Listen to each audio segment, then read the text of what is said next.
ಹೇಳ್ತಿದ್ದೇವ್ ಕಣ ಗೊಂಬೆ ಎಲ್ಲ ಈ ಕಡೆ ಬಾಳ ಕಡೆ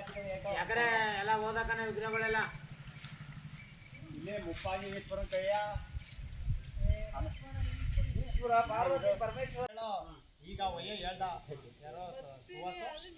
ಅವನು ಅಪ್ಪ ನಿಮ್ ದೊಡ್ಡಪ್ಪ ನಿಮ್ಗೆ ಭಾಗ ಮಾಡ್ಕೊಬಿಡಿ ಯಾಕೆಂದ್ರೆ ಮುಂದಕ್ಕೆ ತೊಂದರೆ ಆಯ್ತು ನಾವೇನ ಆಯ್ತು ಹಿಂಗ್ ಮಾಡ್ಸೆ ಹೋಗಿ